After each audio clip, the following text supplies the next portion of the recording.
Welcome back, guys, to Pirate Talk Radio. This is episode 104, and this is past Davrim talking to you now.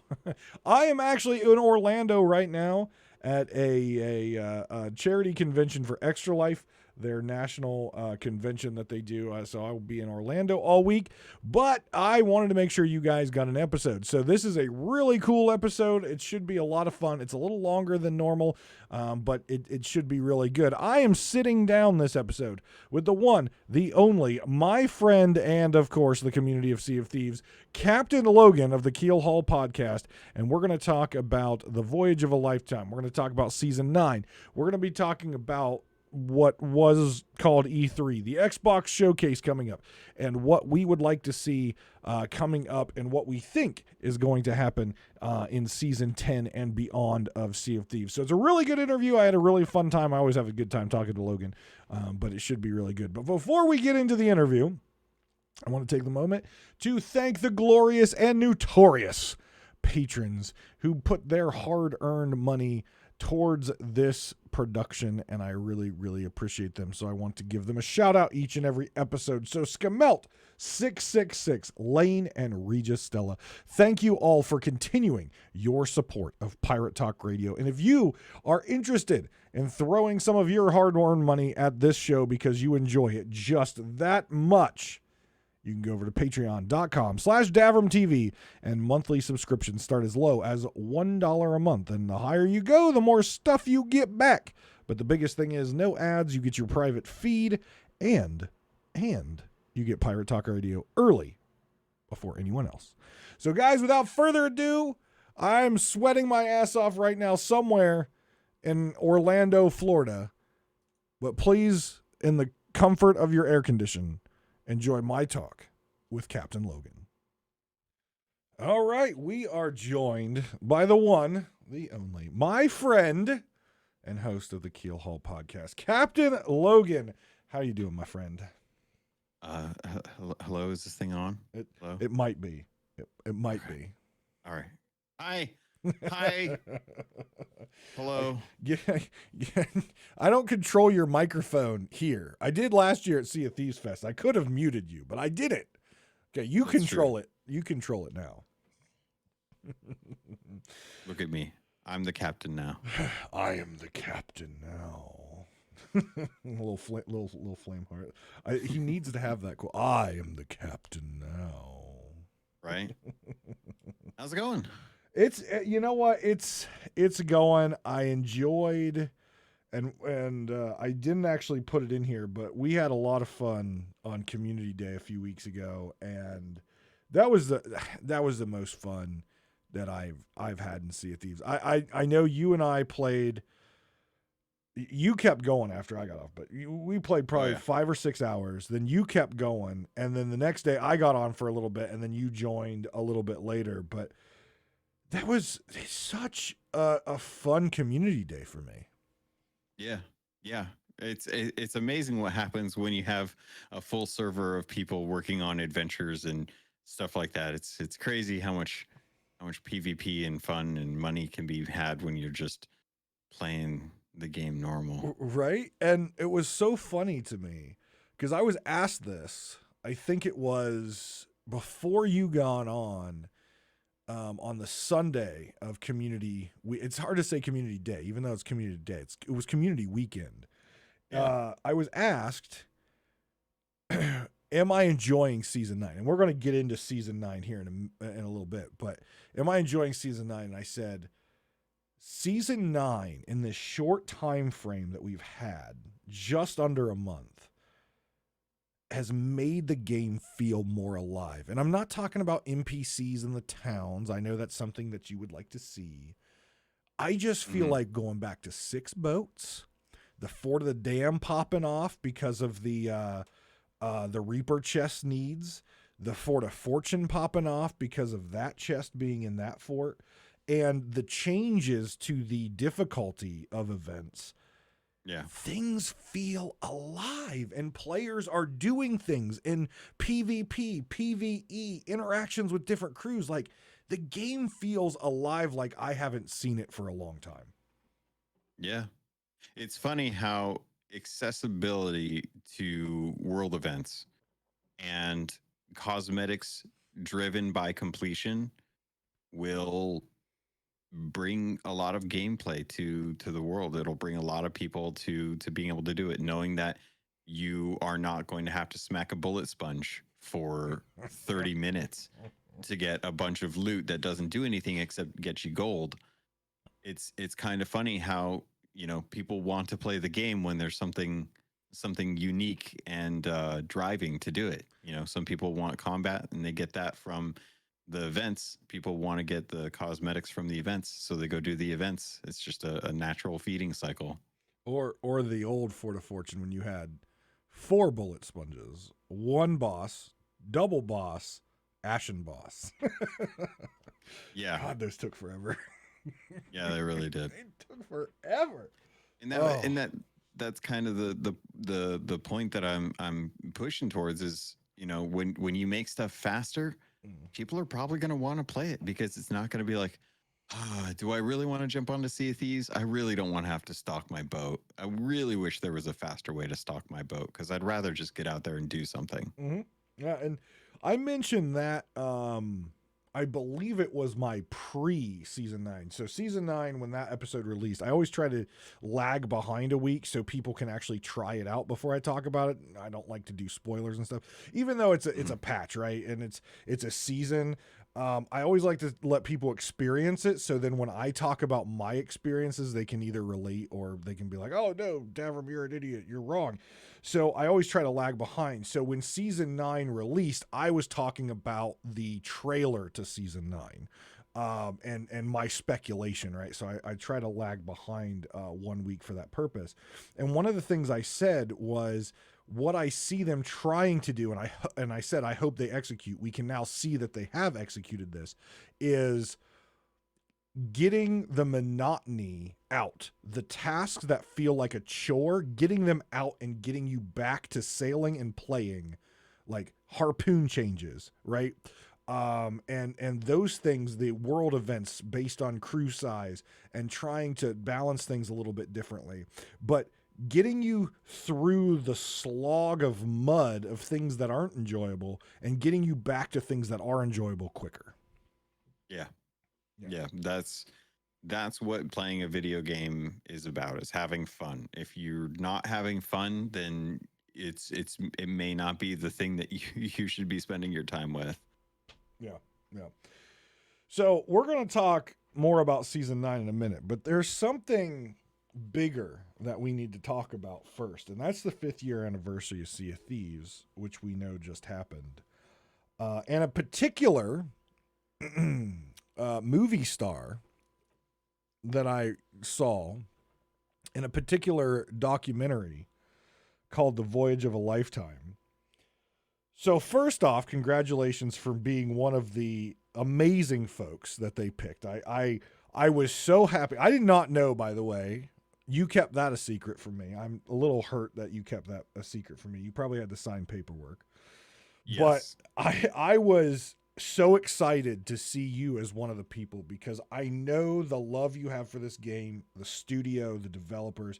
I know the passion you have for it, and I know how long you've put into your Keelhauled podcast, going all the way back to the very beginning, before the game was even out. And so I want to ask you, how did it feel to be part of a Voyage of a Lifetime, which was a very unique thing in my eyes, and it was just beautiful to watch, just the whole thing, the hour and 16 minutes. It's a quick watch. I keep saying this. Watch it. If you are a Sea of Thieves fan, go watch this. It's an hour and 16 minutes. I don't watch TV. I don't watch movies often. I took time to watch this. How did it feel that you got to be a part of that? So it's a little interesting because I was completely removed from the actual studio themselves. Like, there was a complete different production company that was heading this up, and they did a fantastic job. But my role in it was very early on. I think I was one of the first initial interviews that they had done. So they were still trying to work out some of the best ways to do remote interviews. They were very gracious enough to get me some equipment that I didn't have that they wanted to use. Even funny enough, considering the equipment that I have. Yeah. But they were very gracious with that, and we scheduled a day. We sat down for, I think, a couple hours, and we recorded as much as we could. And then that was it for a very long time. I got some thank yous and some notifications and a couple updates here and there. But for a few months there, I really did not know what was going on with it. And it wasn't really until maybe about a month or so before the actual anniversary that I got hit up, and they asked for some preference as far as like names and stuff like that. And that was when I had a feeling that I was actually going to be in it. That was when I felt like I was like, oh, awesome! I didn't get the cutting room floor. I'm actually going to be in it. They need the name of the spelling of my name and stuff for the actual credits. That's awesome. Yeah. So And what I will tell you on that is there were people in the credits, and I called this out when I was watching it. There are a lot of people in the credits that were not in the video. I'm assuming that they put that in there because they took their time, a couple hours, as you mentioned, recording stuff, and maybe it didn't make the cut, but obviously they still spent their time, so they got to thank you. yeah. But yeah, go ahead. Sorry. Oh no, it's as far as that goes, it felt very nebulous because I was such an outsider. It's kind of like when an actor accidentally leaks that there's going to be a game that's coming out that they're in, like at a certain month, and in the studio themselves haven't actually ever announced it. That's kind of what it felt like. But the initial message, the initial email that I got was so heartwarming, because it did come from the studio, and they reached out to me and they said, hey, we're doing a really special thing. We want to have some community members as a part of it, and we want to send you an email. Would you be interested in doing it so that you can start going through the interview process? And I was like, well, yeah. I mean, like who wouldn't? Any Sea of Thieves creator would love an opportunity to get interviewed. I could see you at that moment, like one of those excited little kindergartners. Like you just flip around and you get your Sea of Thieves backpack on and your Sea of Thieves hat, and you're just like, I'm ready. Like you're just wiggling in your chair. Yeah, that's I mean, that's effectively like it was absolutely insane. Like I told my wife about it. I was super excited. She was really happy for me.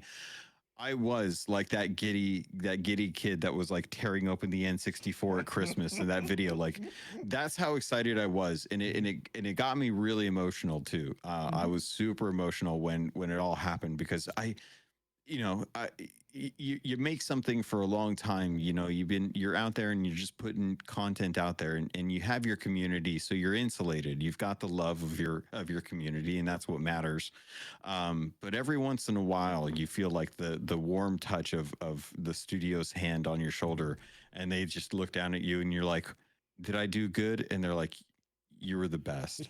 And you're just like, oh, validation. That'll do. I have validation. That'll do. Yeah. Yeah. So it was great. I was super excited to see you in there. Again, I didn't know. And I saw it, I'm like, wait, hold on a second. Yeah. I didn't get told about this. I'm like, he probably had to sign some paperwork. But I'm like, I feel like I should have known about this. Yeah, no.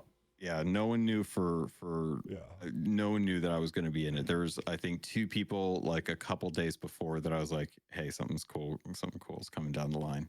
And that was, I wasn't even part of that. What the hell? No, because that's the thing is I wanted it to be a surprise. I wanted it to be a big surprise for anyone that was going to be watching it. And I tried to tease a little bit like, hey, you guys should probably watch this. I think it'll be really cool. It's one of my favorite types of documentaries out there. I think it'd be really fun if everyone watched it. When they announced that they were doing a Voyage of a Lifetime, I remember sitting there and I was sitting on my couch, I believe, writing notes down for Pirate Talk Radio, and I was watching one of the Sea of Thieves news or whatever it was, and they ran that trailer or that tease for Voyage of a Lifetime. And I literally just sat my pen down and I'm like, when is it? I need to watch this now, because I wanted it. Like, they teased it and I'm like, I want to know the backstory. I want to know the behind the scenes.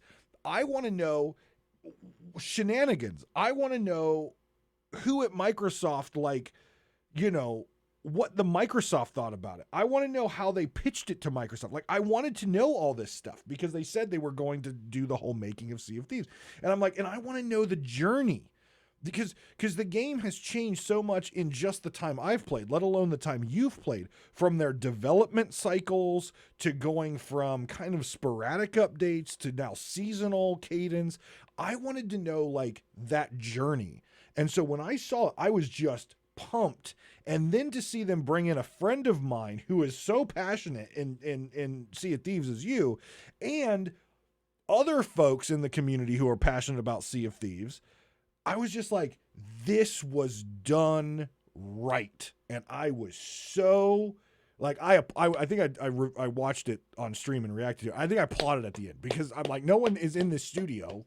I don't know how many people are watching the stream, but I, like, clapped because it was so good. It was Sea of Thieves to me, you know, from start to finish. It was Sea of Thieves. Yeah. It was beautifully done.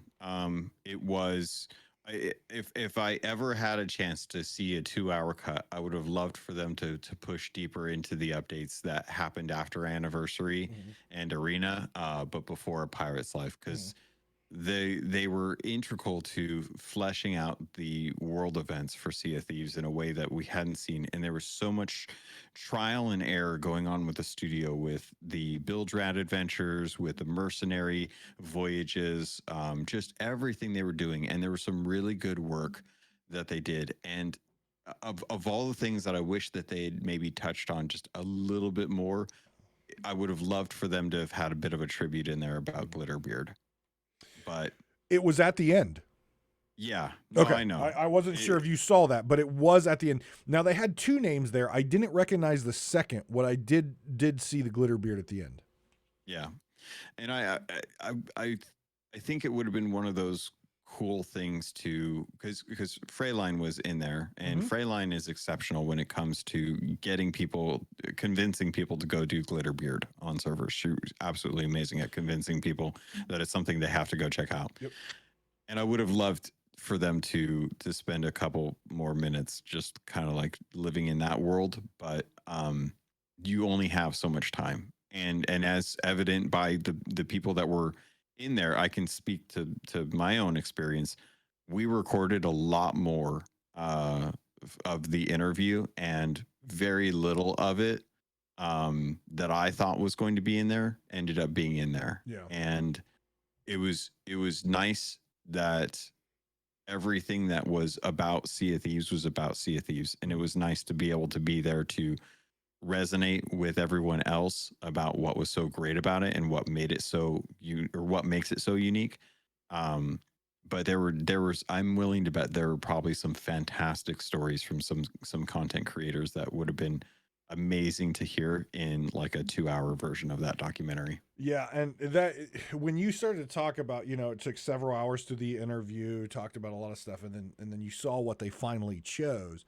It was funny because I was actually listening to Brian Shaw. He's 4 times World's Strongest Man. He has a podcast. I was listening to that yesterday, and he did a History Channel show with Robert Oberst, Eddie Hall, and Nick Best, who I don't anticipate you knowing any of them, nor anyone actually listening, because they're all strongman competitors. And I'm very familiar with Nick Best. Oh, you are? Okay. One of the guys I've rooted for a long time in those competitions. Oh, yeah. And they did a History Channel show that was 1 season long, and it was called like The History of Strength or something like that, where they traveled around the world, and they each picked locations to go to tell you the history of a strongman from there, from way back in history, before strongman was even a thing, when it was just like a circus performer type thing. And then they attempted to do what that person did for the History Channel. And they talked about recording, like filming, for 12 to 18 hours in a day. And it was only for a 1 hour, 45-minute episode, right? And they said there were so many funny moments and there's so much of this and so much of that that just got cut out that they felt should have went in there. So when you say that, that was the first thing that went through. I'm like, well, History Channel does the same thing. And I'm sure many of those TV shows do that, right? They've got all this footage and they just have to choose what they feel is best and conveys the story that they want. Yeah. And that's exactly what they did. They knew what I had an idea of, like, what stories they wanted to tell. And I 100% bet that if they had the time, they would have told those stories. Yep. And that's for them to tell, by the way. Right. I'm not going to spill the tea on that one.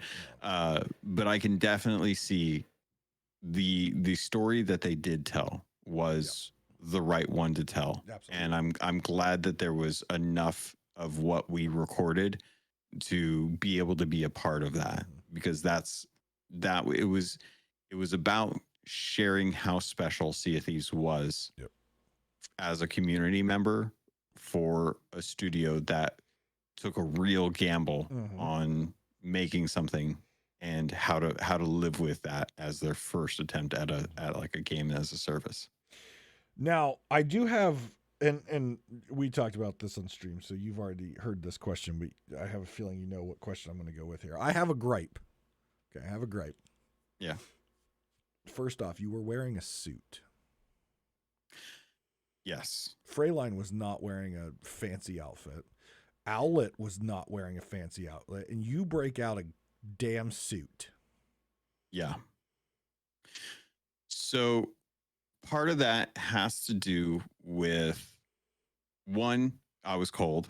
Okay. And two, the lapel mic that I had was not fitting in a spot that looked or felt right on just my Keelhauled t-shirt. Oh, okay. So given that I was being approached by a professional production studio for the making of a video game, and I had an opportunity to really kind of be a part of history for Rare, I wanted to try and dress it up a little bit, you know, like I wanted to make it feel like it was genuine. I didn't want to sit there with my Razer, cat-eared headset, with like a 5 o'clock. No, I don't. Oh. But I didn't want to be one of the folks that was like, I understood that there's an element of authenticity, but every once in a while, it's not like you see actors going to the Oscars in their normal clothes. I wish they would.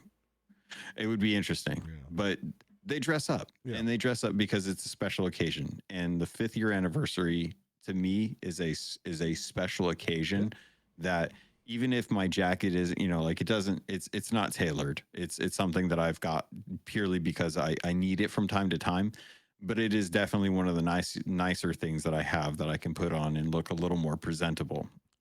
I wasn't even going to look fine to me. I mean, you looked professional. Like you looked like you approached that professionally, right? Like first off, if you had a 5 o'clock shadow, I would have knocked you on that too. I've been like, Logan. Yeah. Like I would have knocked you on that.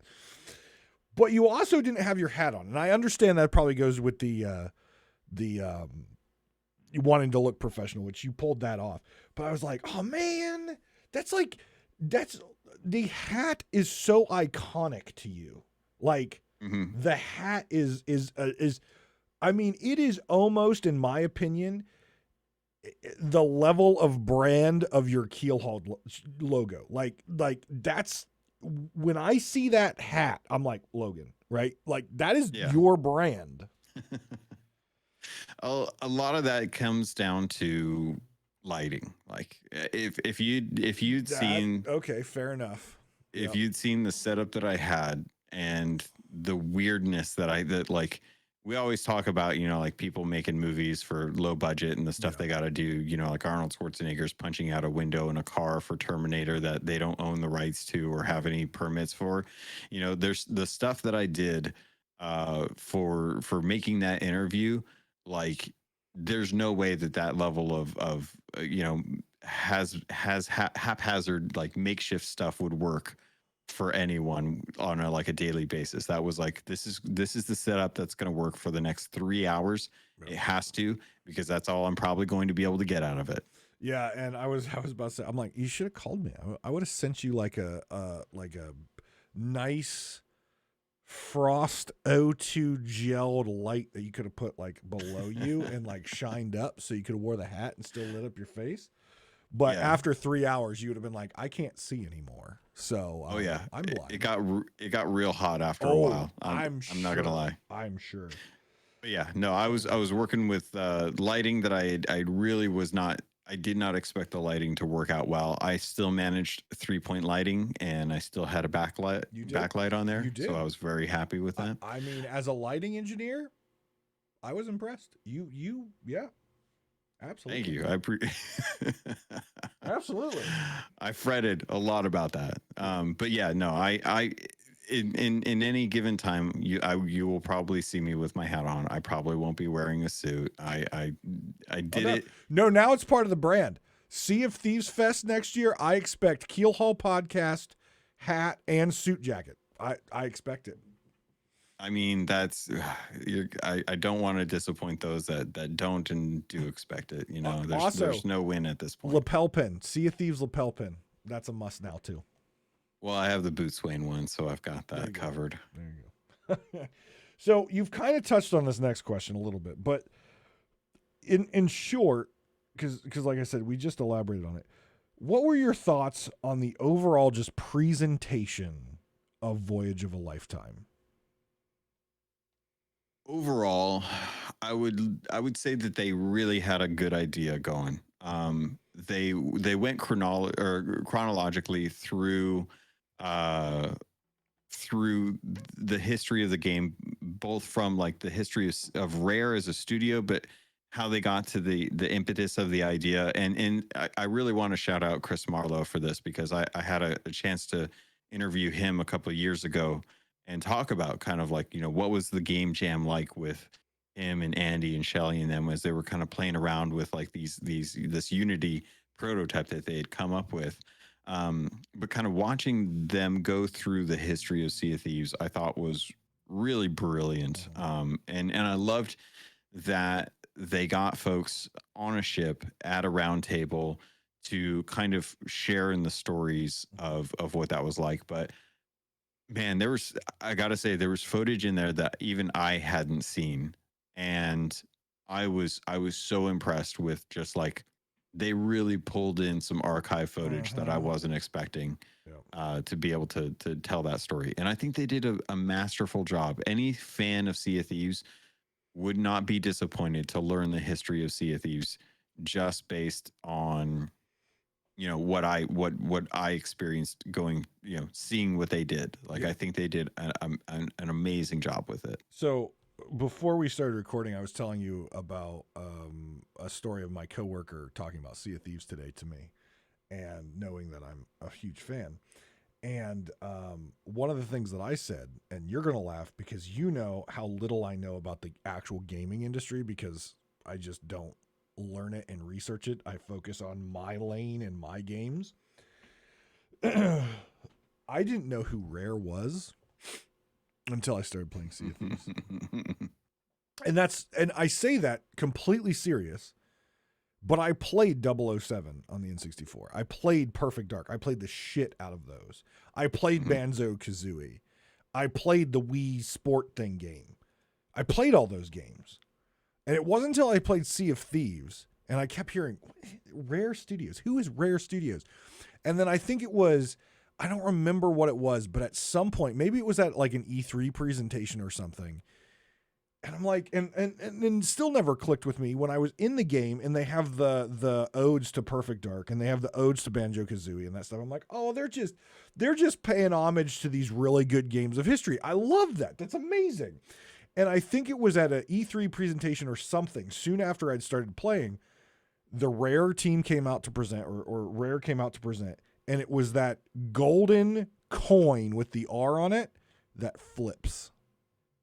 Yeah. And I stopped there for a minute. I'm like, holy shit, these guys made games that I loved when I was a kid. And Yeah. that's when it all clicked. But I played Sea of Thieves for probably a good year and had no idea that all these other games that were so popular when I was a kid and that I sunk hundreds of hours into that they made. I had no clue. No clue. So I thought you would find that funny. For a long time, after Rare had been purchased by Microsoft, I was a super big Nintendo fanboy, and I, like many others, wrote off the company as traitors to the Donkey Kong franchise and the GoldenEye and Banjo Kazooie and Perfect Dark lineage that they had been entrusted with on the N64. And how dare they not come to the GameCube with the potential of really capitalizing on the power of that system? How dare they not try and build future games for Nintendo?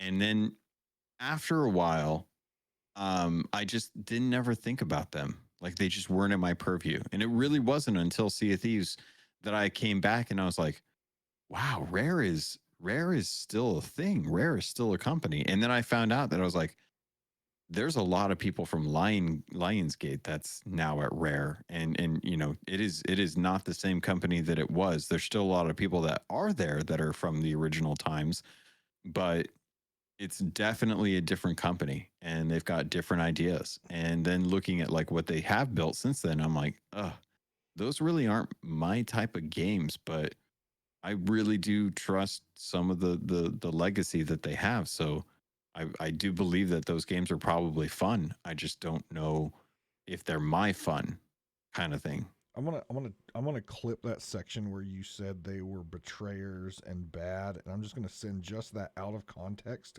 clip right to Mike Chapman and be like, "See, Mike, this is what he really thinks about you." That's fine. He will probably 100% understand. I think everyone had a bit of betrayal back then. Yeah. Okay, so moving from Voyage of a Lifetime, we're now in season 9. We're now almost a month into season 9.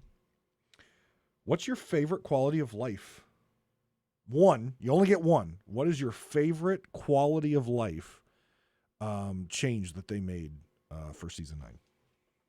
Now, are we talking like an adjustment to a mechanic, or are we talking about like any quality of life thing from season 9? So any of the changes that they made to pre-existing things, which was pretty much the entire season 9 package. Yeah. So let me preface this with saying that I feel it's a bit of a cop out, but it genuinely isn't an attempt to be a cop out. But the rebalance for crew size for world events. Well, it feels kind of like that because it is kind of like the easy. It's the low hanging fruit. It's like it's on par with auto harpoons to me. It is. I don't think that's a cop out at all, though, because I think that is probably the most impactful change that they made in season 9. Yeah. As far as the tentacles of other things that has now organically caused, from Fort of the Dam being contested to people doing Fort of Fortune now because it doesn't take a freaking 45 minutes, Yeah. What that allowed organically in the game, I think that's the best and the biggest thing that they did in that package. Yeah. That's I mean, those that may know me, those that don't, I have 2 sloops, 2 captain sloops. One is called Just on Lunch Break. It is. Because it's about all I can manage on a 30-minute lunch break. The other one is called Seafort Inspector. Because most of the time when I'm sailing before season 9, if I had a short amount of time or I just wasn't feeling like jumping in with anyone, I would solo a lot. And I didn't really ever feel like I could accomplish a whole lot of larger events because the chances of getting those done in a reasonable amount of time for one person was just not accessible. Season 9 has made that content accessible. I can go in and in about 15 to 20 minutes, I can knock out a skeleton fort solo, get it all loaded up and sold. Yep. That to me is so welcoming of a change, that even though I can sell stuff in a collector's chest, even though I can sell I can sell tridents, Disney sticks. I can the auto harpoon is exceptional. There's so many improvements to the game. The thing that has really done it for me has been opening up more things to do in Sea of Thieves outside of the small subset that I can solo, and then waiting for everything else to be done with a bigger crew. So I actually, I know you're talking skeleton forts, but I actually, the stream that I reacted to a Voyage of a Lifetime, afterwards I had, I think like an hour left in the stream. So I wanted to do something. So I logged into Sea of Thieves and I'm like, okay, I've got an hour. I know there's sell time, there's sale time. So I need to find something that I can do in 30 minutes, right? Yeah. I'm like, I'm going to go do a Phantom Fort. That's easily done in 30 minutes. I can sail there. I can get back. I can sell everything. And probably by that time, it'll probably be time to start wrapping up. I set sail. I was at Plunder Outpost. I went to the closest Phantom Fort. I don't remember the name. And I beat it. And I'm like, oh, cool. I can go sell and be done. And I looked at the clock. It had been about 10 minutes from plunder to the fort, sails up, kill the fort, loot it. It was about 10 minutes. And I'm like, shit, I got time for another one. So I sailed to another one, parked my boat. I beat it. I loaded it up and I got back to the Sovereigns and I still had like 15 minutes left in my hour. Like two Phantom Forts, let's be honest, a decent amount of money, quite a few commendation points in 20, 30 minutes. Two, not one, but two. Like they feel, and I don't know if they got impacted. I feel like they did because I feel like they're easier now, especially the last boss. And it feels like there's less phantoms spawning as well. But either way, if I was a person who got home from work and just wanted a quick chill out Sea of Thieves sale, boom, 20 minutes, 2 forts, sell, done. Yeah. That's incredible. It's exceptional. It's exactly what I love about jumping into most other games. Like if I wanted to go do something fast in any other game, there's a good chance if it's a multiplayer game that they have an activity that can be accomplished within 15 to 20 minutes, 30 minutes if you're really looking at certain things. Like Heroes of the Storm games, typically 20, 30 minutes. Yep. And that's what I like. I like getting that dopamine hit. Whether it's a win or a loss, I got to experience it and I felt like I got a bit of time to myself to play a video game. Mm-hmm. Yep. All right. So we're only a month in. And I believe when I haven't looked at the time of season 9 since that opening weekend, but I believe it is a 16-week, so 4-month season, I believe. Which means we're probably going to get 3 more updates, most likely. Yeah. What do you think will be the next season 9? And I feel like based on how they've done it in the past, everything in season 9 will be some sort of quality of life change or addition. What do you think the next quality of life item is? I know you don't do insiders. I don't do insiders.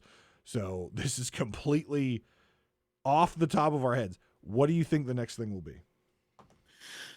I'm a little like, it could be column A, could be column B kind of thing on this. I feel like we're either going to see loadouts for cosmetics that I know that they've been working on. Not that I know that they've been working on. They've talked about it. Yeah, they said they've been working on it. Yeah, so they've talked about loadouts. I think we're getting closer to that becoming a new quality of life feature. outside of that, I think that there's probably something coming that will impact how you interact with other crews or crewmates. I was wondering that because I believe in one of the podcasts they said that this season 9 will give us new ways to play with our friends and meet new people.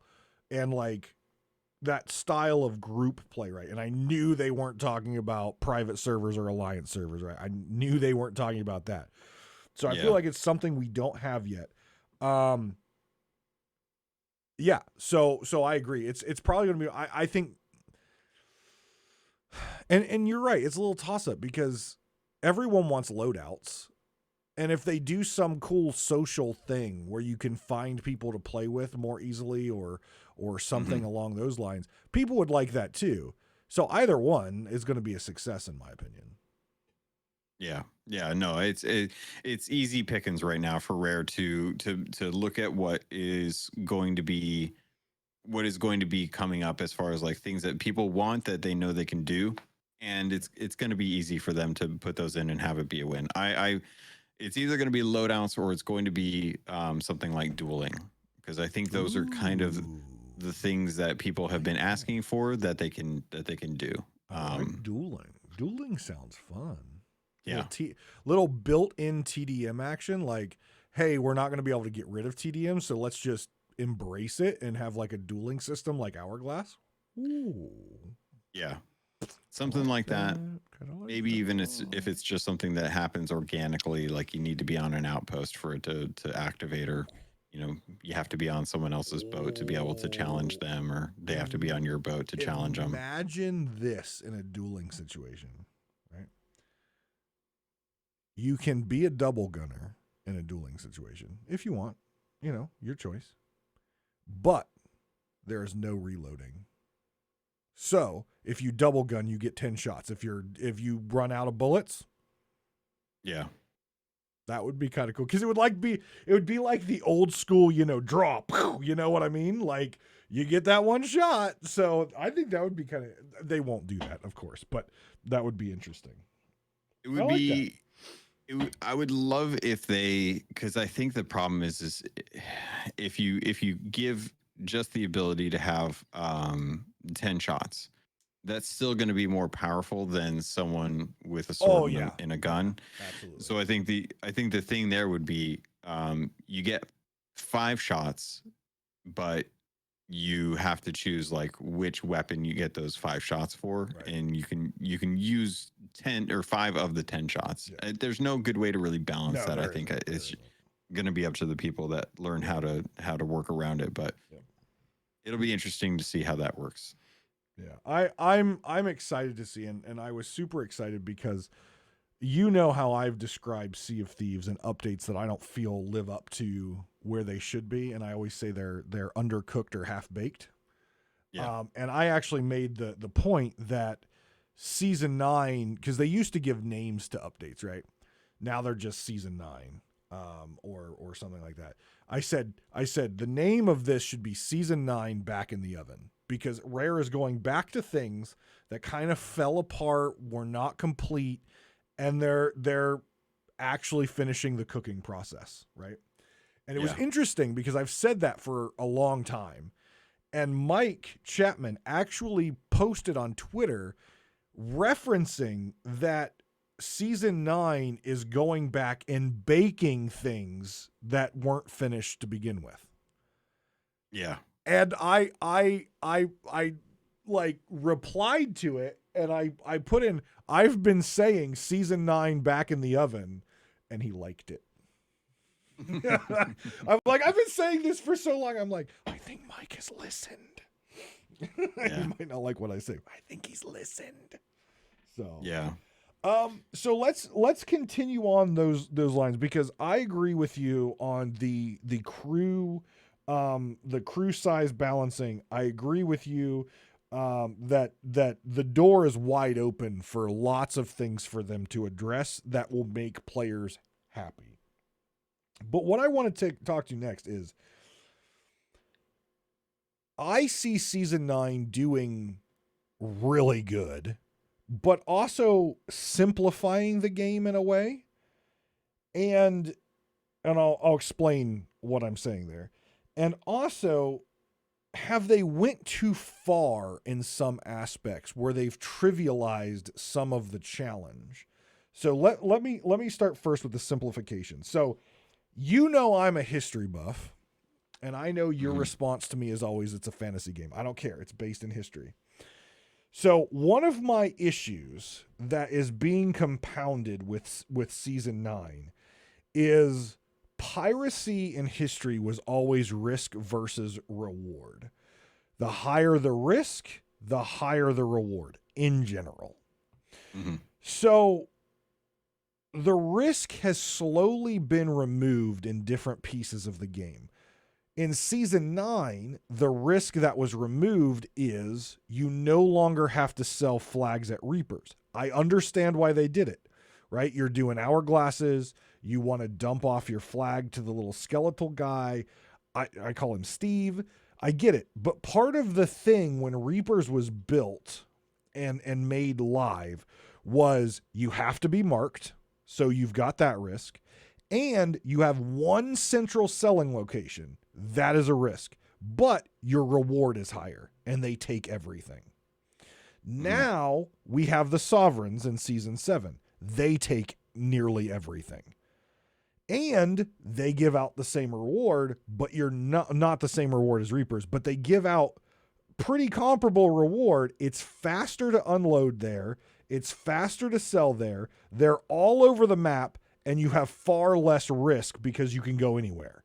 So the risk in the game has been reduced, but the reward has not followed to match that risk versus reward. Reapers, you and I played on Community Day or Community Weekend. It takes a while to unload and sell at Reapers now versus Sovereigns. And so I just kind of wanted to get your feeling. How do you feel about this simplification and making the game easier? Do you feel like it's losing some of that piracy feel? No. No, I don't. I think the reason why flags can be sold at any outpost now at the Reapers table has more to do with the continued engagement with Battle for Sea of Thieves with the hourglasses. Okay. That needs to be present. But you can dive with flags now. You can dive with flags, but that's like you're putting more risk there. So you should get more reward. But you don't. Right. I think so that should be what do you call it? Like a gauge, right? I think it should be a gauge where the more risk you take, that higher the reward is. So that's the thing right there is there's nothing pushing you there's nothing pushing you to do Reapers unless you just want those curses compared to Athena, because it's easier to do Athena. 100%. There's no increased reward for being a Reaper at this point. And if anything, it's a hindrance to be a Reaper because you did only get the one place to turn in. So where was the equality in that sense? Like you could be in Athena and just cash out wherever you wanted. It was a short travel to the nearest outpost and you could turn everything in. Yeah. So I guess where I would challenge is, and I don't, to be completely fair, I don't care necessarily either way.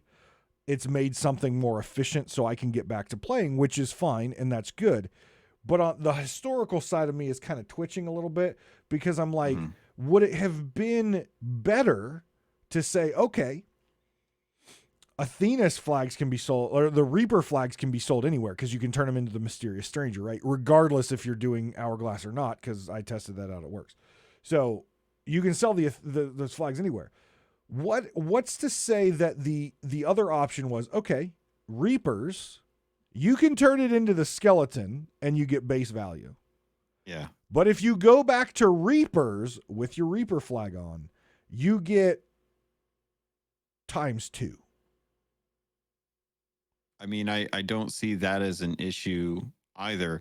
I guess fundamentally, we're talking about, the fairness on being able to turn flags in at the Yeah. outpost, right? Yeah. For Reapers.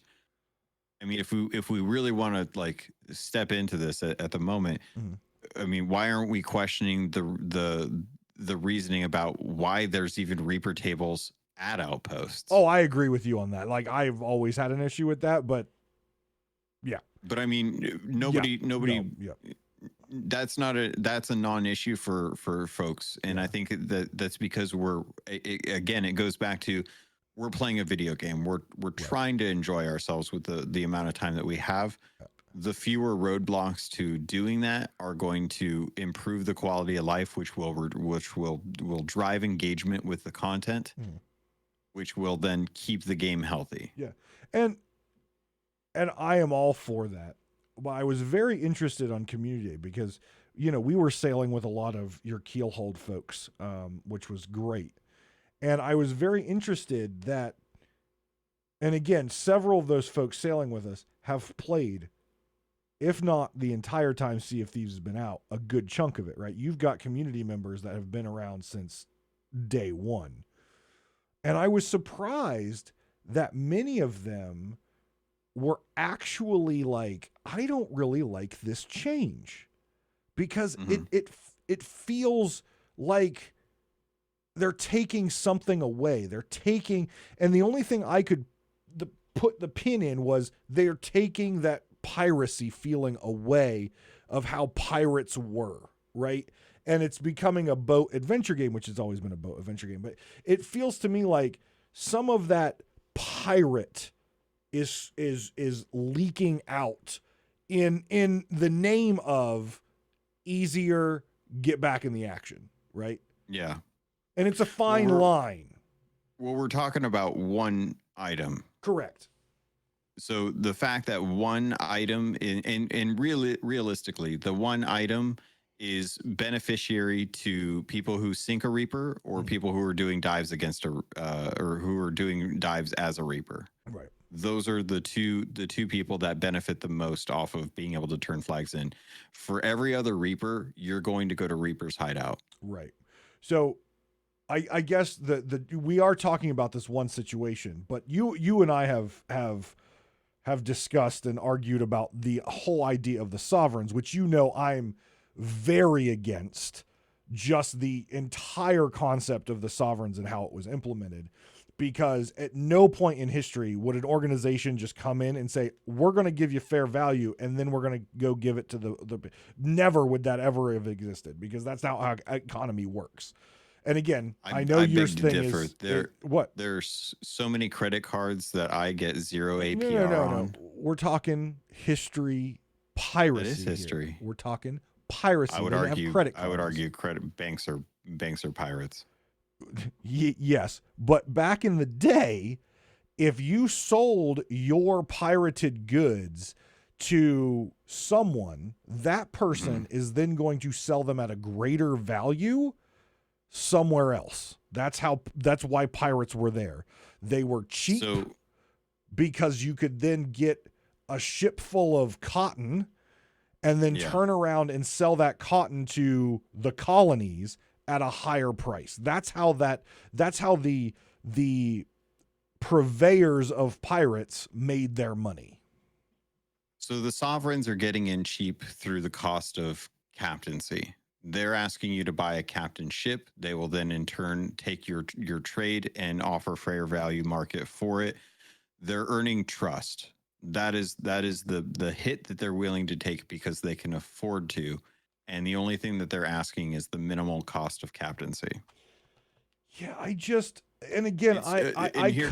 cut the thread on the word sovereign, because sovereign to me means king or ruler, and rulers did not act like that. Rulers said, I don't care about your trust.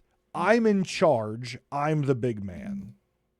Sovereign, I think you can use that term a little more fluid like that in this case, because we don't know what their sovereign state is. We don't know what the intent is. The intent of any royalty that's coming in, speaking as the sovereigns, could be, get the trust of the people, get them, and we see it all the time. People will lose money on tech hardware to gain trust with the company and to sell you on something else. But there is a point where you do have to take a hit. Disney Plus did it with how they have been selling their service. We just haven't gotten to that point with Sovereigns yet. We haven't seen the ulterior motive. And I think that is a story beat that will come later in the future of the game.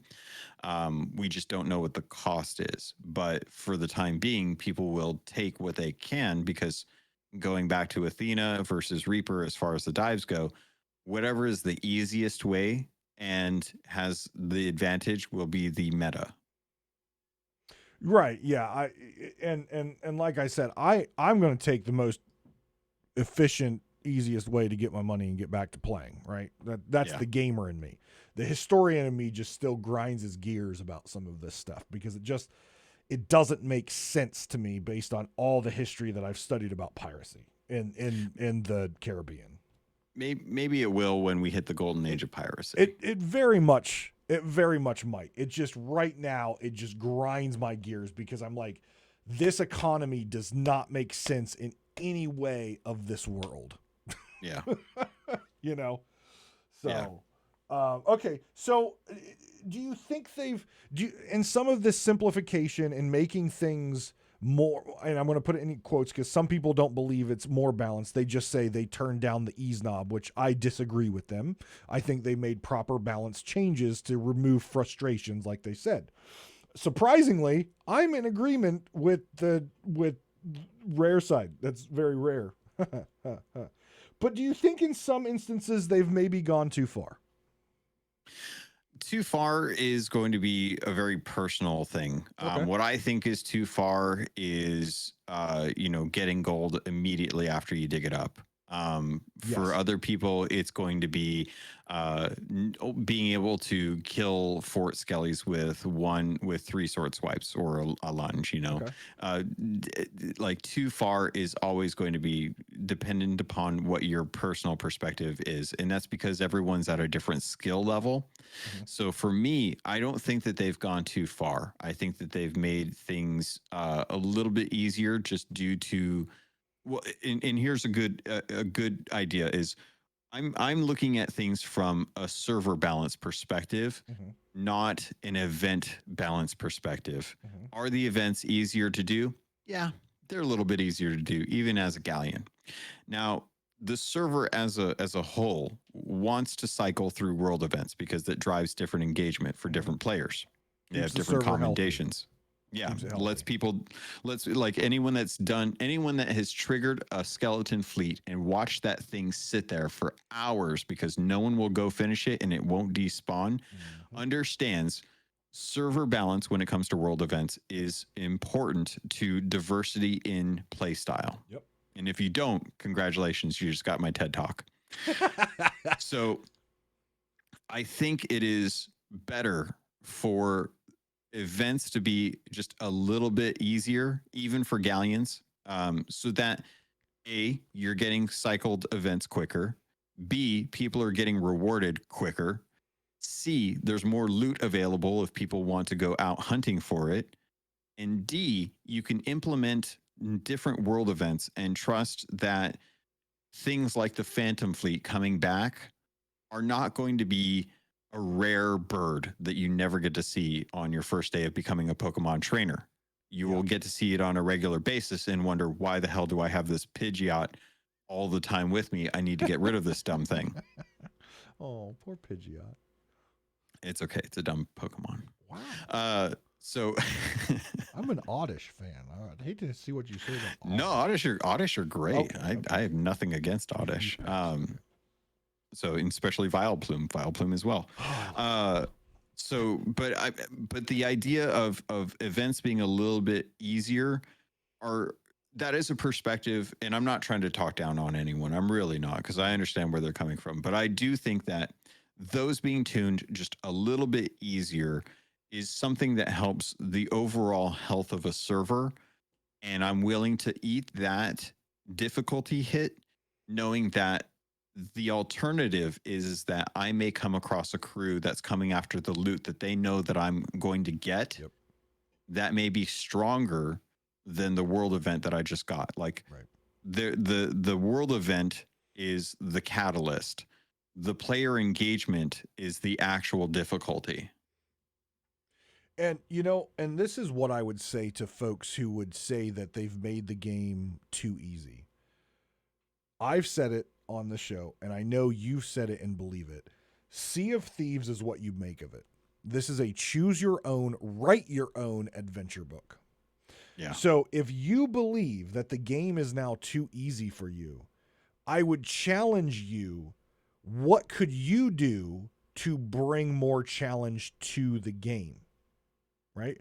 If you're someone who enjoys PvE and all you're doing is going event by event by event by event, and you're just slaughtering skeletons and slaughtering events and somehow miraculously selling all your loot and never engaging in PvP, and you're like, this is too easy, the game's boring now, then I would encourage you to dip your toe into PvP and add that challenge. Or if that's 100% off the table, it's just PvP is for you, then try to write in a book your own challenges to do a skeletal fort. For example, in the community that I've been part of for a long time, the Cutthroat Pirates, we wrote our own challenges. For example, do an entire skeleton fort and all you're allowed to use is a blunderbuss.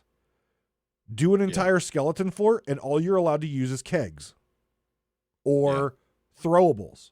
Like, add your own challenge into the game, because as we always hear, tools not rules. So if you feel the game is too easy, then you write your own story and build your own challenge into it. Challenge yourself, right? Yeah. There's nothing stopping anyone from adding more risk to their sale by putting up an emissary flag. There's nothing stopping them from adding more difficulty to their challenge or to their emissary by putting up a Reaper's mark. Yeah.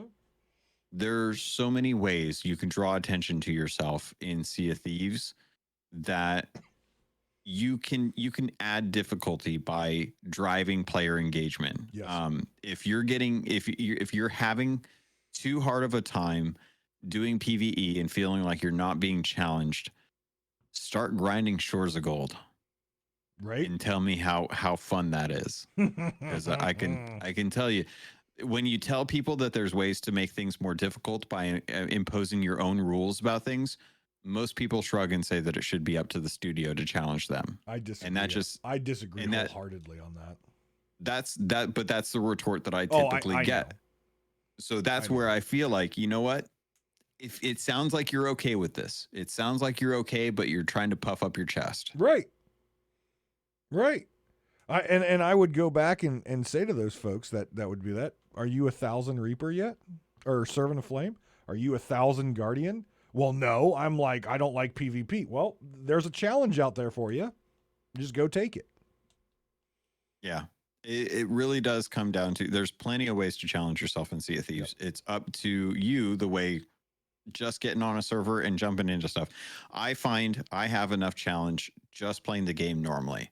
I love going out. I love going for ships. I love going for PvE. I like a healthy balance of both, because one or the other, too much of it makes my evening just a little too dull. Right. So I like to have a nice healthy mix of both. I just want to let everyone know out there that Logan is such a professional Sea of Thieves player that he has challenged himself.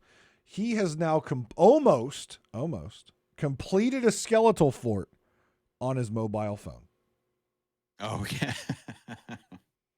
Almost completed a skeletal fort on his mobile phone. He just had some connection issues, and I think, what'd you say? Someone came over to nab it from you. I almost got away with that skeleton fort, man, if it wasn't for those connection issues. I about threw something when I saw and heard you say that. I think it was a tweet, and I was like, he is playing Sea of Thieves on his phone. I about threw something because I hadn't played Season 9 yet. I'm like, did they make this game so effing easy that it's a mobile game now? I'm like, I hate mobile games. If they turn my favorite game into a mobile game, I'm going to lose my shit. And now that I've actually been in Season 9, I'm happy with what they've done. I've got my Yeah. beef, like I said, on a historical level, but I am happy with the gameplay because I told you this before we started recording. The game feels more alive. Yeah. It is it You know, feels. I don't think I've ever felt this alive playing Sea of Thieves since I first started and first experienced the game. yeah.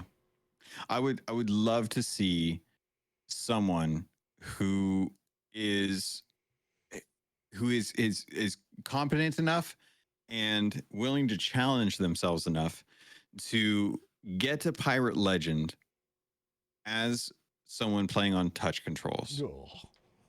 Like that is a challenge that I would like to see. I need Like to go I would check if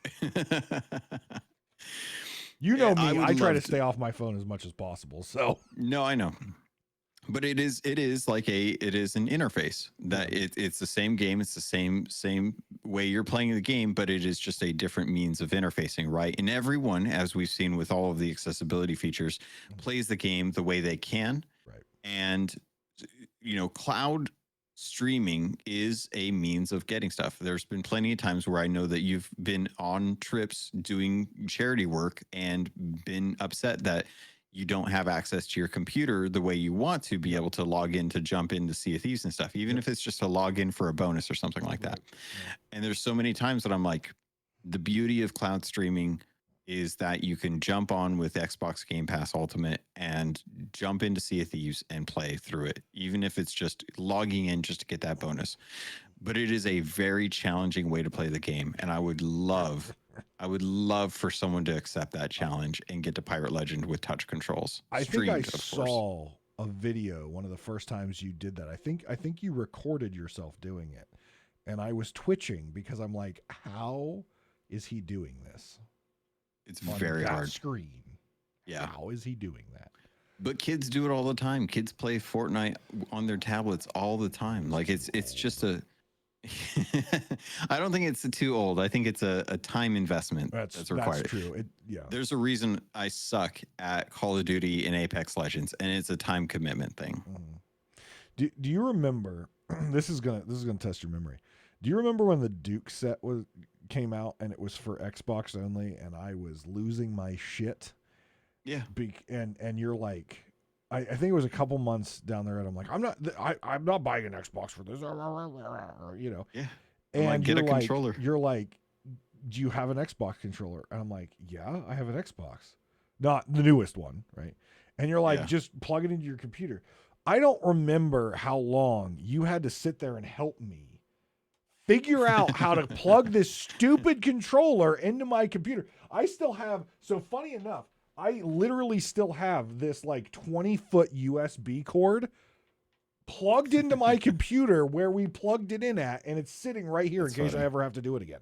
And I logged in, and it was the most awkward, and it's actually a charity incentive this year for Extra Life. If we hit a certain amount, I have to play Sea of Thieves on a controller for a stream. On the Xbox even, not just on the PC. It has to be on the Xbox. And I still have this cable here, and I logged in, tried to move, got about one step, and I'm like, I have my Duke set, I'm out. So, yeah. But it worked. Cloud gaming worked. It connected me in. It was quick. It was painless. Yeah. I was angry because I couldn't use my mouse and keyboard. I'm like, I'm on a computer. It's a browser. Why can't I use my mouse and keyboard? Yeah.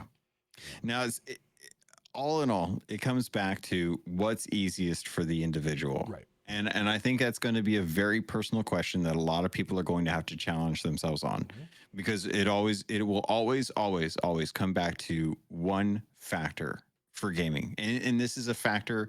I don't care how old you are. I don't care how many games you complete. I don't care what kind of lifestyle you lead. It will always come back to the one thing that is the most precious of all, and that's time. Mm-hmm. Is your time worth it? Correct. If it's not, then you have to question if it's too easy or too hard. Right. If it could be easier and it saved you time and you use that time to make yourself happy, then it's worth it. Otherwise, take the time. Not everyone has it. See, I thought Dark Souls was a game that was going to make me happy. It didn't make me happy. Two, it also cost me a lot of money because of the controllers I threw against a wall. So I chose not to play any more Dark Souls games. Yeah. So I got two more questions, and I Okay. know we're well over time, but I think these will be short because they're speculation questions. There's an event coming up very soon, and it just so happens that Season 9, I did the math, I pulled up a calendar. Season 9 ends in June. Yep. There's an event in June, and I'm not talking about Festive Legends. There's an event in June that's a big gaming event. It's E3. Do you think Sea of Thieves will present at E3? So a little bit of caveat to this. E3 right now, we're still kind of waiting to find out like if it's actually still going to be a thing. We just found out. I mean, it has a date. If you Google it, there's a date. It does. Who's going to be there is who's going to show up for that date is kind of like the list is starting to get smaller and smaller. Right, but what I'm saying is the game studios, for example, Xbox, right? They know people look to E3. They're going to have some sort of presentation, whether it's at E3 or not. There is going to be an Xbox showcase because they know that's the time when people are tuned in to the gaming world. Yeah, they've confirmed that they will have their own event. Right. We don't know for sure if they're going to be present at E3, but yeah, they will have an event at E3. So, right. So we'll see if Thieves present at the Xbox event. I think Sea of Thieves, and I think I'm thinking here about like what I actually want to say here. I think we are looking to return to a kind of for one, season 10 I think is going to be a big season. I think there's a reason why. Jump ahead. That's the next question. Okay, all right. I won't jump ahead. I think they will be there because I think that they are looking to finally start talking a little bit more about if they're ready to approach talking about Everwild. I think that they want to have some update about that. It's been like so that's rare 3 years, right? Yeah, I'm not talking rare. I'm talking Sea of Thieves. Yeah, I think right now the reason why we've seen a reduction in some of the cinematic stuff for the adventures is because that team is currently Working on something Everwild. Not necessarily Everwild, but production wise, I think they're working on something for E3. Gotcha. That they'll show. So I'm torn. I hope they do. And I agree with you. I think season 10, if season 10 is as big as I hope it is, then I hope they would present it at the Microsoft Showcase because it would line up perfectly, right? Yeah. And here's, I actually thought about this and wrote it down. See, I think sometimes. We're coming to the end of season 9, but E3 or the Microsoft Showcase will happen just before season 9's over. What does that feel like to you? It's happened before. I mean, it's we had anniversary update at the end of Shrouded Spoils, and Shrouded Spoils was in November, December of 2018. Right. So, but we've had it at E3 before. As far as like a Pirate's Life? Yeah. Yeah. That's how Pirate's Life was, right? We were coming to the end of an update. It was like, okay, the end of the month is the end of the update, right? And E3 happened right at the end of June, and they're like, here's the, Davy Jones and Jack Sparrow, and everyone's freaking out. And then at the end of the thing, screen goes black, Sea of Thieves, A Pirate's Life, available like tomorrow. It wasn't that, but it was like within the next week. And everyone's like, holy shit, like this is huge. Obviously no one was expecting it, but it's like, not only is it huge, not only are we hype, but we get to play it like tomorrow. Yeah. And that's what season 10 for me feels like is the timelines are lining up perfectly that they could have a big announcement about season 10 and be like, oh, and by the way, you get to play it next week. Like, you know what I mean? It feels like it's lining up like that. Yep. And yeah, that excites that me. is. Yeah, I think that is what's going to happen here. I don't know. I've made inquiries, but You're not I going to think. get those answers. Oh, I know. But You got look. I You still look. ask. Okay, you got on Voyage of a Lifetime. Okay, that is your fun secret little like you got in there thing. You don't get any more of those. I want one first. Fair enough. Yeah, no. The game got stronger with Shrouded Spoils, and then we got Anniversary Update. Right. I think with this being kind of my Shrouded Spoils 2.0, I think that they are taking the dev time that would have gone to fleshing out a serious season 9, and they are lining it up with a really strong announcement from Xbox for a fantastic season 10. And I think that we'll finally see that teaser that we got that one day when Flameheart happened to be like outside the Reapers hideout when he shouldn't have been. There's still an invisible object by the Arena Tavern, by the way. Yeah, it's like there's stuff that we know is been teased, and we haven't gotten that stuff yet. So I think that's when we'll hopefully get that announcement, because it's like 10 seasons. It's a number people like, it's not just like a 7 or something weird. And it lines up so perfectly, right? 5th year anniversary just happened. What was it? Is it 35 years now at Rare? 35 years at Rare? So it's 5-year anniversary for Sea of Thieves, 35-year anniversary for Rare. 35 was, I think, 2 years ago. Okay. Because we got the flag. Okay, and then the figurehead. Sorry. And the figurehead, right. And it's the 10 it's the 10th season. Like, and it lines up just like A Pirate's Life did, perfectly. And so, I mean, the stars are aligned, right? Yeah. And when I say the stars are aligned, I'm not talking about Falcor's recent, I'm going to throw something at him, 2 stars to the left and straight on till morning Neverland bullshit that is tweeting about constantly. I'm not talking about that, because stop it. Stop.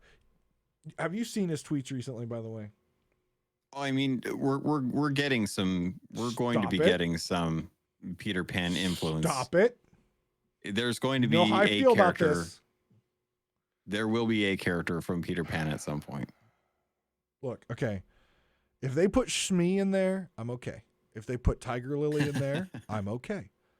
Isn't it interesting that season 9's cosmetics for the Plunder Pass happen to be a little more piratey? I like it. Okay. Wouldn't it be interesting if we started to get a couple characters from some, franchises that were piratey that came in for really big announcements? Look, okay.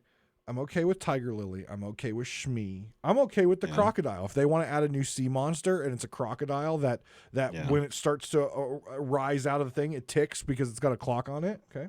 Yeah. I have a line. No Tinkerbell. No Peter. And absolutely, unless there is one condition, absolutely no Captain James Hook in the red outfit unless the voice actor is Dustin Hoffman. That's my requirement. If you put Captain Hook in there with the red outfit, I don't care if he's a skeleton, a half skeleton, half man. If you put Captain Hook in the game with a red outfit and he is not voiced by Dustin Hoffman, I am screaming. So then how do you feel about Jack Sparrow? Because Jack Sparrow wasn't voiced by Johnny Depp. Well, they use the Disney voice actor, and none of the non-Pirates of the Caribbean movies, the live action, none of Jack Sparrow is voiced by Johnny Depp aside from that. Right. But we don't have the same Mickey Mouse that we had. No, obviously. No, that's true. So here's what I'll say to that. I loved A Pirate's Life. Yeah. It's fantastic. Probably one of my favorite Telltale's first one. Oh, it was great. I will be completely honest though, and I pretty sure if I go back and I've got some archive of the video, I was annoyed that it wasn't Johnny Depp playing Jack Sparrow, and I commented about that. And I was also annoyed that they didn't have, and I forget his name because I love him and I don't remember his name. They didn't have the voice actor for Barbossa, and they didn't have the voice actor for Davy Jones. And I did make those comments, and I was disappointed in that. So to be fair to your question, yes, I commented on it, and even though I loved the update, I was disappointed that it wasn't Johnny Depp and the official like people that they were supposed to be training. I was upset. I don't think anyone would behoove you for feeling that way. I agree that it would have been nice to have them. But I think that what we got is very serviceable. It was. If anything, I feel like the voice actor for Davy Jones was probably the weakest of the cast, but still a strong. I thought the Barbossa one was the weakest. That's interesting. Different I opinions. did now, but okay. I'm trying to remember, and I'm gonna have to go back and look this up because it's gonna be annoying me if I. They used the Barbossa from the ride though, because I think yes. Well, that's the original audio, right? So, and the scene from Barbossa at the Spanish fort. Yeah, so they kind of mixed a little bit there, but yeah, I Hector Barbossa to me will always be that man.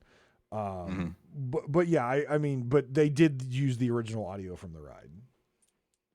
Yeah, repeated over and over again until you got through that damn Spanish fort.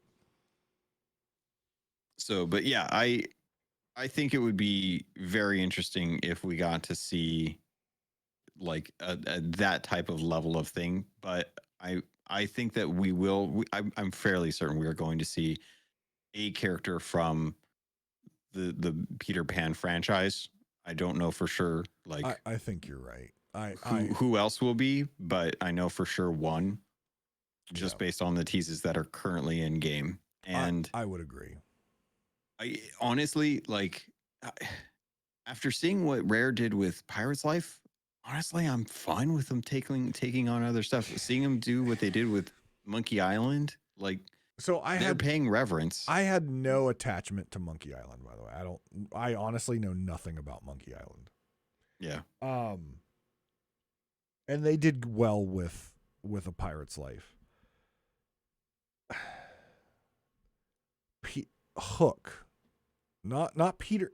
Peter Pan was big for my entire childhood. I remember watching the stage play Peter Pan on PBS. I remember watching over and over again the animated with Tiger Lily and the animated Peter Pan, Disney's animated. When Hook came out, because I was a huge Robin Williams fan, when Hook came out, that literally became, in my mind, that was Peter Pan forever. That was Peter Pan. It had a star-studded cast of actors and actresses that I absolutely adored from many, many different things. I thought it was a very interesting take on Peter Pan. Older, grew up, never wanted to grow up, grew up, and then had to return to Neverland, remember who he was. And I just loved that take. And I will watch Hook every time I have the opportunity to. And for me, now, Peter Pan is Robin. That Robin Williams is Peter Pan. That is Peter Pan to me. Not the Disney animated. That's whatever. Robin Williams is Peter Pan to me. I can't think of her name. That's Tinkerbell. Julia Roberts. Julia, thank you. I'm so bad with the actress's name. Professor McGonagall is Wendy. Right? I got that right. Maggie Smith. Yeah. Thank you, Maggie Smith. Professor McGonagall is Wendy. Dustin Dame Hoffman is Captain Hook. Yeah. Period. There is no other Captain Hook to me. And so Rare would if and I would guess that based on all of the things that we have and things, I would guess the character coming from Peter Pan would be Captain Hook. Right? That's kind of the writing on the wall with Captain and all that. That it's the writing on the wall. It's not going to be Peter Pan. It's not going to be Wendy. It's not going to be Tinkerbell. It's going to be Captain Hook. That's the one that makes sense. If they do it right, I won't be extremely disappointed because, again, I loved A Pirate's Life, even though I was annoyed by the voice acting. But a part of me will always judge what they do with Captain Hook based on Dustin Hoffman. Just because, to me, there is only one Captain Hook now in anything, and it's Dustin Hoffman. So that is why, and again, I think Captain Hook fits perfectly into Sea of Thieves. I think that character fits perfectly into Sea of Thieves. Yeah. And I don't want them to put him in it because I know how much it will upset me that it's not the Dustin Hoffman Captain Hook. That's why I don't want them to put it in there. Not that he doesn't fit and not that he wouldn't be good for the storyline, because I know how I will feel seeing Captain Hook and it's not Dustin Hoffman. That it's completely selfish because I know they're going to do it well. I know it's going to be awesome, but it will hurt me because it's not Dustin Hoffman. I know how this feels. And I've had to teach myself how to accept that how I felt at those pivotal moments in my life that helped craft my decisions in how I'm going to be the person that I am. Hook is there for me. I mean, like when I was a kid, I wore glasses. I still wear glasses. It's a stupid thing to mention, but I used to wear thick rimmed glasses. Mm-hmm. And it wasn't until I saw Robin Williams, the voice of the genie, from Mork and Mindy, right. being Peter Pan, and having those thin wireframe glasses that I told my mom, I was like, I want to have wireframe glasses. And she's like, is that because of the hook? And I was like, yeah, because I want to be like Robin Williams. Mm-hmm. Like, I have a deep seated like root in Hook as far as like what my life is like. So when I tell you that I trust Rare to pay reverence to Hook, both as the animated version that we've seen through the Disney film, but also as a Hook as Dustin Hoffman's representation. I know that the people that are working on this IP want to try and appeal to everyone, and there's plenty of Hooks that have been in the industry for the movies and TV shows and stuff. We've seen like the Descendants, or not the Descendants, the I can't think of the name of the kid show, the Disney show that has, like, I think it is Descendants, like the kids of the greatest villains. Well, they had Once Upon a Time. That was a TV show. Once Upon a Time too, and I did not like that Hook, and he was great at his character, and he was a great actor. I was like, that's not Hook. Yeah, so everyone has like their version of Hook, and it will sway from who you talk to and stuff like that, but it's always going to be difficult to separate your emotions from the history of that character, because that character existed even before we had the films, even before we had. So like there are people that were like, I don't like the movie representations because it strays too much from what I had in my mind from reading the book. Mm-hmm. And that's always going to rail against people. So it's always, to me, it's know and cherish the thing that you have, and know that it's not being taken away from you. It's being paid reverence from the eyes of another artist and how they want to bring it to a new generation. It's not that they don't like what you like about that character. It's more that they want this character to be relevant, so that when people go to research it, they may stumble upon the thing that inspired them to do it. Do you know why I don't watch Transformer movies? Probably because of Michael Bay. And it's not because of Michael Bay and his extreme explosions. It is quite literally because he failed to put the appropriate cars as the Transformers. Yeah. So, example, Bumblebee, even though he paid homage to the original Bumblebee, which was a Volkswagen Beetle, he paid homage to it. Bumblebee then became a Camaro because he got a shit ton of money from Chevy to do that. And that's why I don't watch the Transformer movies, because he did not stay true to what I felt he should have. which like. If we were to extend this out even further, we could 100% have an entire podcast episode talking about how Halo deviated too much as a TV show and failed as a result of not honoring the history of that franchise. I never compared watched to it, so I don't know. Oh, extremely. It was extremely deviated from its original source did it? material. Okay. Yeah, but the as far as the history goes, the chronology is completely separate from the rest of the games and the books. Yeah. But then compare that to like the Last of Us TV show, which I was hear it's good.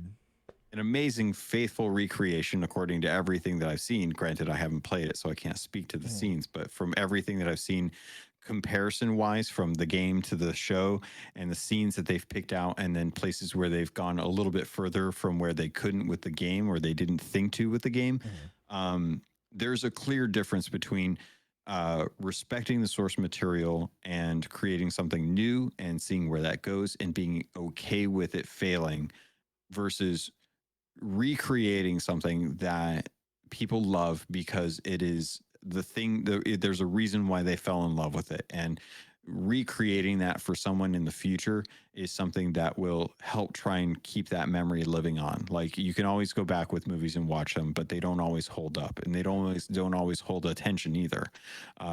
So seeing what they did with The Last of Us, it's clear that people love when you pay reverence to the source material. So I'm hoping, and this again goes back to having faith in the people that work at Rare, because I know those people to an extent, but I know that their passion is something that inspires me. And knowing that, I can look at what they did in the past with The Pirate's Life and know that wherever they take the story that they want to, if it does happen to include characters from Peter Pan or Neverland or Hook, they will try to do it as respectfully as possible because they don't want to damage the goodwill that they have with people who trust them to be the propagators of a pirate IP. So I want to leave you with this because it's been flowing through my head about this whole situation. E3 or Microsoft Showcase. They show off some more of new Golden Sands, maybe the new name, maybe they pull back the whatever on the statue so you can see what's under there. I'm still hoping for the Gold Hoarder, even though I know it's not going to be the Gold Hoarder, but they go through all this and everyone's oohing and awing. And then all of a sudden, like, because they always have like the population showing like the city's populated in their videos, right? Even though there's no NPCs. Yeah. And then all of a sudden, like the green portal opens nearby, right? And a red ship starts to sail out, and it's the Jolly Roger, right? And like on the ship, as it kind of comes into your frame, the camera's kind of going up over the front of the ship, and there's Duke, and there's Amaranta, and there's the Warsmith, and there's the Gold Hoarder Popsicle, and there's Davy Jones, right?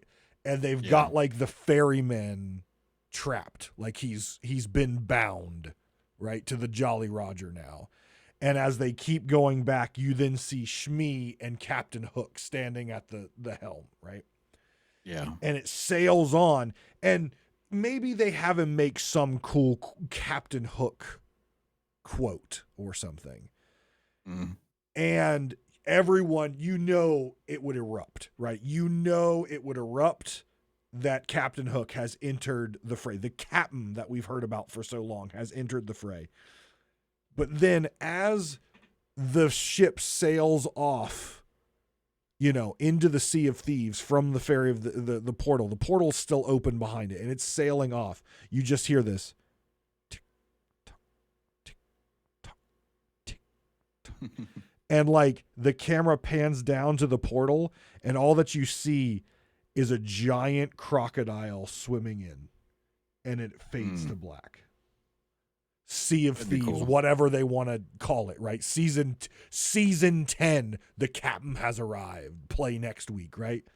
Like, Yeah. I would love, even though it will hurt me because they'll do justice and I'll have fun with it, but it will hurt me that it's not Dustin Hoffman. But to have not only the bad guy that has been on the wind for so long, that we've heard about, that we've read about, and it's all that we hear is the captain, right? Has now been revealed. The Dark Brethren is here. Flameheart is here. Ramsey is here. We now have 3 factions, which really makes things interesting. And we get a new sea monster, the crocodile.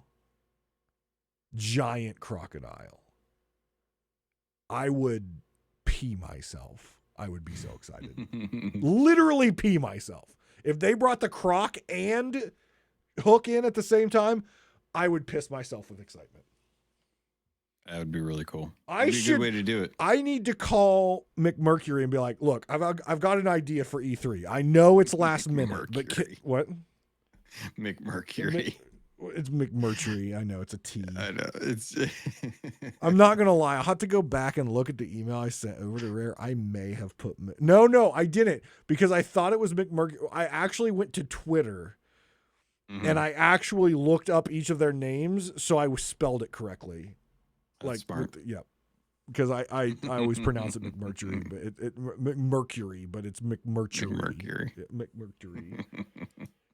I need to call him up and be like, look, I have an idea for E3. I know it's short notice, but can you do this? Yeah. I think that would be a little tough for sure, but oh yeah. You never know. You know, the best response would be like, this would be the best like John response ever.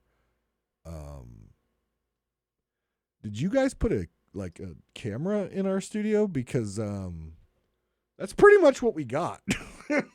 Yeah, that'd be fun. So, but dude, it's always fun. I know it went long, and I appreciate your time. It's always fun to talk to you. It was I really feel like this season hit a lot of the right notes for me, and really like I was playing a lot of Destiny because I was not happy with season 7. It really stressed me out. It really made me not want to play Sea of Thieves a whole lot. Now with season 7, I played a bit, but I wasn't happy with captaincy. Season 8, I was not happy with the PvP. And so it's basically been 2 seasons where I've put out the content and I still love Sea of Thieves and I'm reading finally Heart of Fire, and like I still love the game and I love the lore and I love what it could be, but it was just 2 seasons in a row that I'm just like, I have really no interest in playing this game because I don't like how they did it. Like I just didn't like it. Like I thought season 8 was great, but there were balancing issues and I just got turned off on it too fast. And when I came back to it later in the season, it's still because of the MMR system or the ranking system. I couldn't play with my friend that I wanted to play to. And I was just like, man, I don't want to play this anymore. At least until, so then when season 9 came out, it's like, I have this reinvigorated want to play Sea of Thieves. I played it for so many hours this weekend. I'm so excited to stream it this upcoming weekend. It's just like, I finally feel like I want to play again. So being able to sit down and talk to you for an hour and a half, answering some of these questions that I knew you would give a really interesting perspective on that I never think about. And then hearing about the Voyage of a Lifetime. I really appreciate your time, man, as always. Thank you. Plug your socials. Tell people where to find you.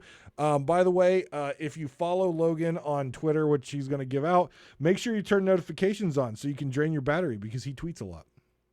I do tweet a lot. Fair warning. Don't follow me. And it's in my bio too. Like if you haven't read my bio, it does say, I didn't. It does. It says warning. I post a lot. Does it really? I don't think I've read your bio for a while. It's got all the best info. The first thing I see when I open this up is you actually posted about Zelda, and I literally thought it said 9 minutes ago, and I'm like, are you tweeting while we're doing this? Like I was. No. Maybe. I was gonna say you definitely probably did. I could probably line it up. Warning: I post a lot. Okay, fair play. Fair play. He did. By the way, he did retweet something 38 minutes ago, so he definitely was on Twitter. Okay, it was only one tweet. Definitely on Twitter while we were doing the show. Dude can multitask. Anyways, plug your socials, and then get on Twitter because I know you want to. Well, I mean, I'm on Twitter for now. We don't know what the future of Twitter looks like. It could be very, that's fair. It could be very bad. It's dying. Soon. It's Elon is killing it. That's all we can say. But I'm on Twitter at CAPT_LOGUN. The best way to find me is to head over to your nearest podcatcher and search Sea of Thieves. And if you see a show called Keelhauled, that's mine. Just go in there. I've got all my social media stuff in there for Discord links, for shows, for anything. It's all there. The show is where I live. The Discord is where I breathe, and Twitter is where I don't need. I can't say it. I can't say what I want to say. But go ahead. Yeah, that's pretty much it. Just search for Captain Logan. You'll find me. I think I don't even know if it works. You might be able to find me if you just look up Captain Logan at CAPTAINLOGUN. I'll probably be the first one that comes up, but there might be a character from State of Decay. It's hard to know. So it's all you were spelling out your Twitter handle, and you almost slipped Sweet Logan. And I was going to make a joke that if you wanted Sweet Logan, I was almost going to make a joke that I'm like, and if you follow at Sweet Logan, that would be his not safe for work OnlyFans account. But I was just actually, before I made the joke, I was like, I'm going to search Sweet Logan on Twitter. You want to know what the funny thing is? The first post that comes up on, there's no people that come up, but the first post that comes up, if you search Sweet Logan on Twitter, is a post from March 21st, 2022 that says "Good night, sweet prince" from Captain Logan about Cyberpunk. So you can search Twitter for Sweet Logan, you're going to find him anyways. That's nuts. And the second post here. The second post is from October 18th, 2022. From Sea of Thieves responding to you, saying, "Such a sweet tribute to the crab. The crab deserves a spot in our fan art gallery. Would you mind?" Oh yeah, that was literally my Shelly thing. The top 5 posts on Twitter, if you search Sweet Logan, are either you or someone replying to you. So there you go. You can search Sweet Logan on Twitter too, and you'll find him. That's awesome. I am controlling LOGUN. Don't worry, I put LOGA in my book, Interview with Captain Logan. Oh, thanks. Yeah, no problem. How's that interview with that famous professional wrestler, former YouTuber? We're not going to talk about him. I do not. I have never liked the Paul brothers. And I'm a fan of WWE and their storytelling, and the fact that he's there now just angers me because when I was opening Twitter, I had Instagram already open on my phone from when I laid it down before we recorded, and it auto refreshed, and the first thing I saw was his face and on Kevin Hart's Cold as Balls thing, and I'm like, oh, he's everywhere. Go away. I don't like either of you. Would you say that their presence is appalling? Yes. All right. Good show. Take care, my friend. Thank you very much. And thank you to everyone listening. Please hit that follow button thingy on your podcasting apps. Leave a rating, please. By all means. I don't care if it's a 1-star. I hope it's a 5-star. Leave me a comment. Let me know what you like or dislike about the podcast. I don't really care if you dislike it. You listen to it anyways. But I always try to improve, so I always do read them at least. And if you're on the YouTubes, please hit the subscribe button, turn notifications on. Thank you very much again for everyone listening. Take care of yourselves and each other, and I will see you next week on Pirate Talk Radio.